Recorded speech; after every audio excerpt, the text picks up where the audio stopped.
All right, we're gonna introduce lift number one. We do about 4 or 5 lifts only, and our goal here is objective strength gain. Okay, so we'll review the bench press, lift number one. So Ronan's gonna help me out here.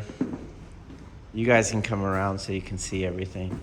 All right, the first thing is how to and where to position yourself on the bench. So when you start out, you're gonna put your eyes right underneath the bar. That's what he's doing right there. Okay, so the question here is how far forward or how far down towards my feet am I on the bench? I put my eyes right underneath the bar. That's the answer. Okay. You want your feet flat on the ground. And if you cannot do that, then you can make these risers. I'm sure someone sells them, but we just made them. And again, you just want a stable platform. You don't want the balls of your feet being the only thing you're touching. The next question here is, where do I grip the bar? Okay, if you look at the bar, I'm not sure they'll show up on camera, but they have these knurling marks, one here, and then the inside knurling line. And you use these lines to gain a symmetrical grip between your right and left hand. Your main thing here is that your arms should not be too open nor too closed. And so the rule of thumb is that your forearms are going to be straight at the down position. So that's what he's demonstrating right now, okay? If they're too close, they'll be in at a diagonal, and if they're too far away, they're out at a diagonal. So the best way of doing this is have no weight on the bar, guesstimate where you think your hands need to be. You would take the bar off. This is light for him, so we're gonna just leave the weight on. And then you come down and your partner tells you a little bit more out, a little more in with your forearm. You mark it using those knurling lines so that you have a symmetrical grip. And then up goes the bar, back on. And so when you now grab the bar, that's what you use. So what he's using, his pinky on the inner knurling, okay? So he puts both pinkies on that inner knurling, and now he knows that's where he grips the bar, okay? The path of the bar, and we'll also introduce the spotter at this time. So as you get heavy, you don't ever want to lift alone. And we want to lift heavy because you only gain strength by increasing the resistance, which means you want to lift heavy. So your partner is standing at the forefront of the bench. They have a good stance, ready to save your life if they need to, which could range from anything from you have a cramp to you have a heart attack and you're just completely out of it. We don't want that bar falling on you. So they need a very good stance, okay? And if they need to, what they'll do is they'll drop one end on the floor and then they lift only half the weight using the leverage in that lean to just get the other part off of you, okay? Inside our gym and just like wherever you're lifting, if Tristan just can't do it and he's crushing Ronan's unconscious trachea, he would start calling out for help and everyone would join in and get that bar off of Ronan, and then you'd go medical on Ronan. Okay, but so the spotter here, Tristan, is going to have a good stance, and he's going to do an over-under grip on the bar, which means one hand is forward and one hand is backwards. He works with the lifter. Ronan's got the bar underneath his eyes. He's got his pinky on that inner knurling, so he has a symmetrical grip with his forearm straight at the bottom of the lift.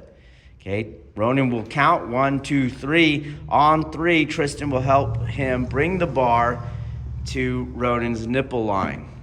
1, 2, 3. Okay, the nipple line is the path of action for the lift. So the bar will go down, it will touch your chest, not crush your chest and not bounce off your chest, but it will, and then it'll go back up. And you'll do a set of 5. So that was 2, 3, 4, 5. On 5, your spotter assists you with re-racking the bar. Okay, when you lift, you want to lift somewhere between 80 and 90% of your maximum because we're only going to do 5 sets of 5. So you're never going to do more than that.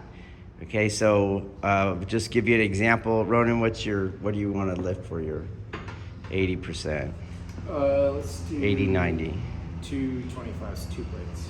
Okay, so can you guys help get that on?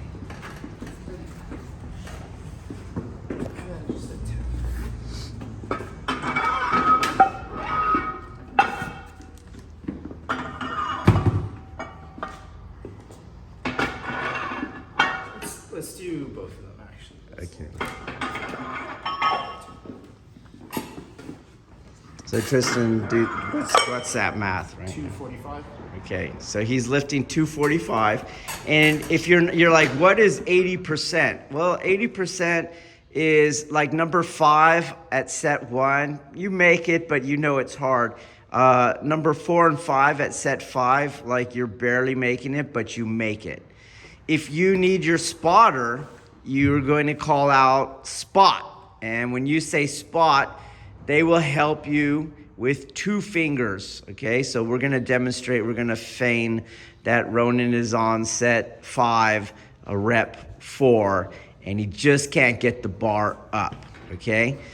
So he's down. 1, 2, 3. This is set 5, rep 4. He calls spot. Ronan, Tristan will give him 2-finger lift, okay? And then we'll either take the bar off, so Tristan will give him a chance to do it with 2 fingers only. But if Ronan can't do it, then we don't fudge around with spotters. We just take the bar back off, okay? So we'll do it one more time, and Ronan will, this is all fake, okay? So he goes down, he'll say spot at the bottom. Tristan will assist with 2 fingers. He'll do the 5th rep. He'll do the 5th rep with 2 fingers, and then he'll take it off. We'll demonstrate a failure. So here he is on set 5, rep 4 again. Calls for spot. Spot. He's got 2 fingers. He's not getting it. Tristan will grab the bar, and they'll together put it on. Okay? All right. A fully performed set looks like this. He's going to do a set of 5 of this. 1, 2, 3.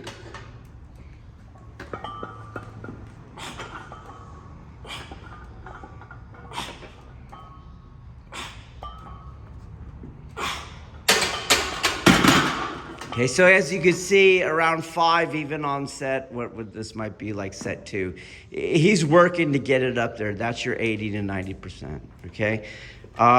Then what you do as you're lifting, and of course you're eating and sleeping correctly, you add on the bench 5 pounds every week, okay? And so you take these 2.5 pound weights and you just put 1 on one side and 1 on the other. You do that every week. Your body will be able to make that adaptation, and you just keep doing that, keep eating and keep sleeping as the 4 disciplines prescribe, and you'll be able to do that, and you are objectively getting stronger with that addition of those 5 pounds every week, okay? That's lift 1. All right, I left off one detail. So if Ronan keeps his back perfectly flat on the bench, what will happen is his shoulder mechanism will impinge the lowering of his elbow.